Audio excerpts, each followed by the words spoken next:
Hello, আসসালামু আলাইকুম। Hello, আসসালামু আলাইকুম। আজকে টিকিয়া কাবাব তৈরি করার জন্য এখানে গরু মাংসের টিকিয়া কাবাব তৈরি করার জন্য গরু মাংস, অ্যাঙ্কর ডাল, এটা বুটের ডাল দিয়ে করা যায়। অ্যাঙ্কর ডাল, এখানে সব ধরনের মশলা দেওয়া হয়েছে। দেওয়ার পরে এখন এগুলো রান্না করা হচ্ছে। এগুলো দিয়ে আমরা টিকিয়া কাবাব তৈরি করবো। এখানে হলুদ, মরিচের গুঁড়া, একটু আদা, সামান্য পরিমাণ রসুন আর গরম মশলা দিয়ে এগুলো বসানো হয়েছে। এখন চাল দেওয়ার পরে পানি শুকিয়ে নেওয়া হলো। পানি শুকিয়ে নেওয়ার পরে এখন এগুলো ঠান্ডা হলে পাটাতে পিষে অথবা ব্লেন্ডার করে নেওয়া হবে। তো আমাদের ব্লেন্ডার মেশিনটা দিয়ে হচ্ছে না, তো আমরা এখন এগুলো পাটায় বেটে নিব।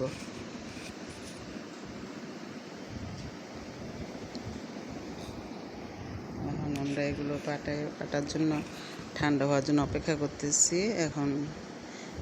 এখন পাটাতে বসে গেলাম, পাটাতে বাটা শুরু করছি। বলতে আমরা টিকিয়া কাবাব কিংবা অনেকে এটাকে স্বামী কাবাবও বলে, গরু মাংসের স্বামী কাবাব, এটা তৈরি করা হবে। তো এখন এগুলো পাটাতে বাটা হচ্ছে। আমাদের ব্লেন্ডার মেশিনটা নষ্ট হয়ে যাওয়াতে প্রথম ট্রাই করছিলাম, ব্লেন্ডার মেশিন দিয়ে হচ্ছে না, তো এখন পাটাতে বেটে নিচ্ছি। এখানে আমার বড় মেয়ে সহযোগিতা করছে এগুলো বানানোর জন্য। মেয়ে দুটাই আমার সাথে সহযোগিতা করছে, আমার বড় মেয়ে ছোট মেয়ে দুজনই সহযোগিতা করছে। ওরা পাটাতে বসে কতক্ষণ বেটে নিছে। আমার পক্ষে সম্ভব না দেখে ওরা বলতেছে সরাম্মা আমরা বাটি। আমার বড় মেয়ে এখন পাটাতে বসে বাটতেছে। তো বাটাবাটি করার পরে তারপরে আমরা এগুলো সাইজ দিব। এভাবে যেগুলো এক্সট্রা থাকবে ওগুলো সাইজ করে ফ্রিজেও একটা বক্সে রেখে দিলে অনেক দিন পরে মেহমান আসলে তখন ভেজে নেওয়া যায়। টিকিয়া কাবাব এই যে এখন আমরা পাটাতে বাটা শেষ হওয়ার পরে এখন পেঁয়াজ কুচি দেওয়া হচ্ছে, কারণ এখানে লবণ মশলা সবই দেওয়া আছে। শুধু কাঁচামরিচ আর একটু পেঁয়াজ কেটে আর সাথে 2টা ডিম, পরিমাণ মতো 2টা ডিম দেওয়া হচ্ছে। এই যে পেঁয়াজ আর কাঁচামরিচ কুচি করে দেওয়া হলো। এখন 2টা ডিম দেওয়া হবে সাথে, 2টা। এই যে এখন 2টা ডিম দেওয়া হচ্ছে।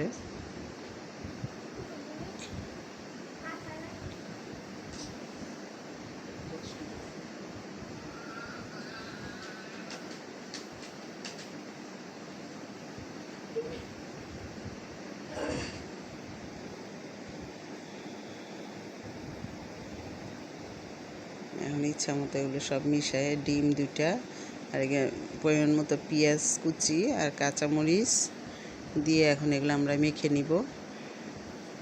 মেখে নেওয়ার পরে 2টা ডিম এখন যা যতটুকু খাই ওইটা দেখে ওই আন্দাজে ডিমটা দিতে হবে।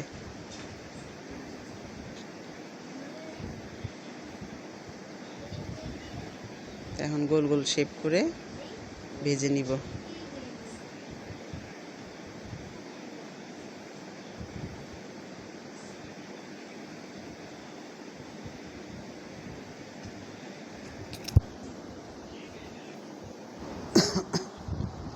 তো এখন এগুলো সাইজ করে নেওয়া হচ্ছে, গোল গোল সাইজ। এই যে গোল গোল করে টিকিয়া বানানো হচ্ছে, হাত দিয়ে গোল গোল করে চ্যাপটা চ্যাপটা করে এই যে সাইজ করে নেওয়া হলো।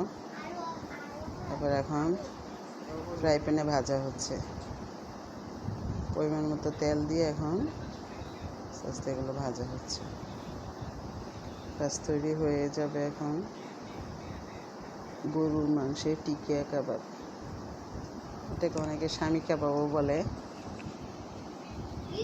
গরু টিকিয়া কাবাব বা স্বামী কাবাবও বলা যায়।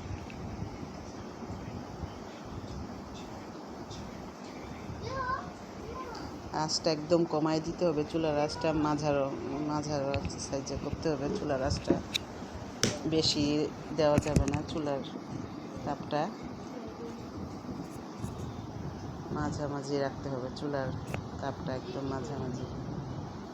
তো এখানে বাকিগুলো বানানো হচ্ছে, বাকি কাইগুলো দিয়ে বানানো হচ্ছে। এই তো ভাজা হয়ে গেল। চুলার তাপটা একটু বাড়ানো হলে পুড়ে যায়, ওই আন্দাজে চুলার তাপটা একটু কমায় রাখতে হবে। তাওয়াটা যখন গরম হয়ে যায় ফ্রাই প্যানটা, তখন একটু চুলার তাপটা কমায় দিতে হবে।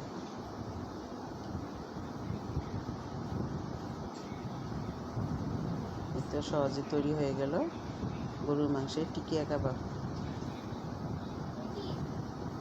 এটা পোলাও দিয়ে, তো গরম ভাতের সাথে, এমনকি পারোটা, লুচি পারোটা দিয়েও খাওয়া যায়।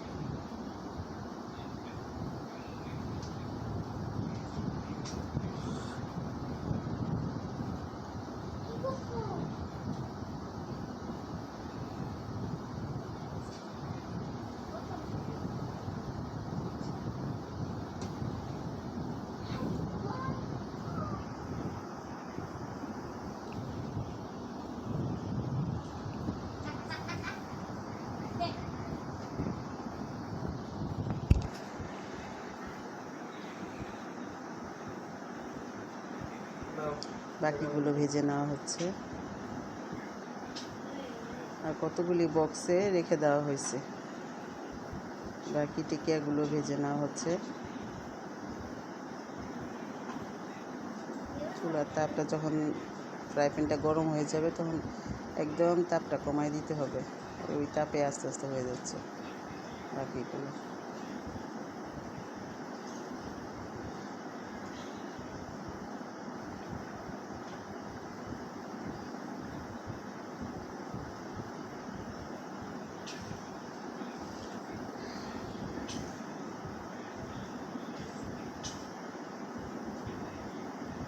তো পোলাওর সাথে টিকিয়া কাবাব, খাসির মাংস, গরুর মাংস আজকে ঘরের এই সব তৈরি করা হলো।